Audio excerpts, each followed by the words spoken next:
Pendekatan Marga ditempuh untuk bebaskan pilot Susi Air. Marga Kogoya masih berupaya melakukan pendekatan kekeluargaan dengan Egyanus Kogoya, pemimpin KKB Papua, yang menyandera pilot Susi Air berkewarganegaraan Selandia Baru.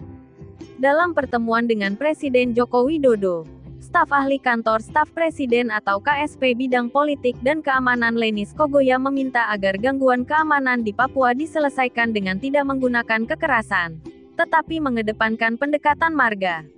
Hal ini termasuk dalam pembebasan pilot Susi Air berkewarganegaraan Selandia Baru, Philip Mark Mertens, yang sudah hampir 2 bulan disandera oleh kelompok kriminal bersenjata di Papua, di bawah pimpinan Egyanus Kogoya. Kalau di sana ada Kogoya, berarti ya Kogoya tanggung jawab untuk cari dia dan bertemu. Kalau marga Wenda, ya Wenda cari lagi.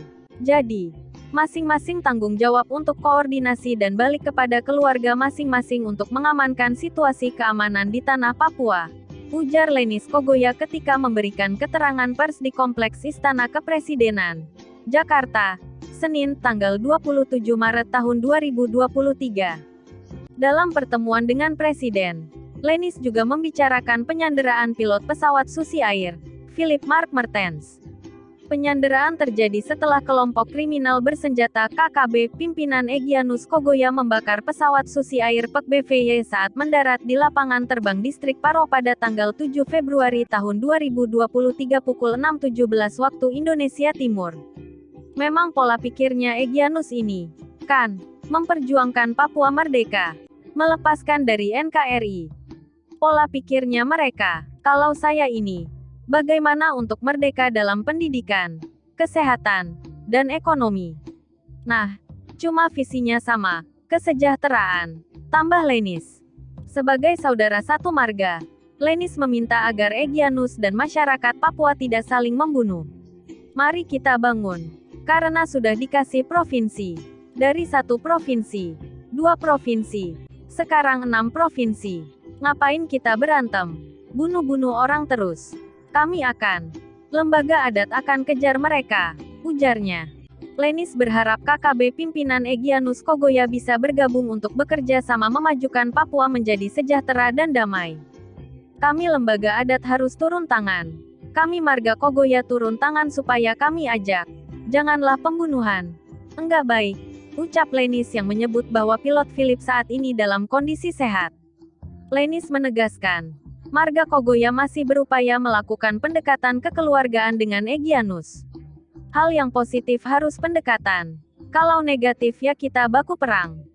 Kita langkah positif dulu. Kalau mereka menyerang, ini seperti apa positif dan negatifnya. Sekarang pendekatan positif dulu dengan hati. Dalam pertemuan dengan Presiden Jokowi, Lenis juga membicarakan masalah anggaran bagi lembaga adat di Papua. Undang-Undang UU Nomor 2 Tahun 2021 tentang perubahan kedua atas UU Nomor 21 Tahun 2001 tentang otonomi khusus bagi Provinsi Papua pada pasal 34 menyatakan bahwa 1% anggaran diperuntukkan bagi lembaga adat di Papua. Untuk itu, saya minta kepada Bapak Presiden, pemerintah provinsi, khusus untuk tanah Papua dialokasikan kepada lembaga masyarakat adat tanah Papua. Masing-masing kabupaten, provinsi, kita transfer langsung kepada kabupaten dengan tujuan supaya lembaga adat itulah yang masuk keamanan wilayah adat masing-masing, menjaga kerukunan kedamaian di tanah Papua, tambahnya. Selain kondisi keamanan di Papua, dibahas pula tindak lanjut dari kunjungan Presiden Jokowi ke Kabupaten Kirom, Papua, pada Selasa, tanggal 21 Maret tahun 2023.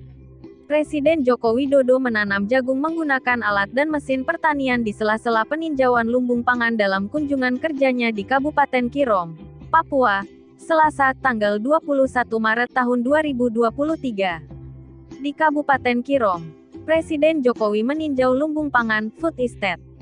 Presiden mengatakan bahwa pemerintah menyiapkan sekitar 10.000 hektar untuk penanaman jagung di tempat tersebut. Kita di Kabupaten Kirom, Provinsi Papua. Di sini akan disiapkan kurang lebih 10.000 hektar untuk penanaman jagung. Tapi, sekarang yang sudah disiapkan land clearing, kemudian pengolahan tanah baru 500 hektar. Tahun depan 2.500 hektar.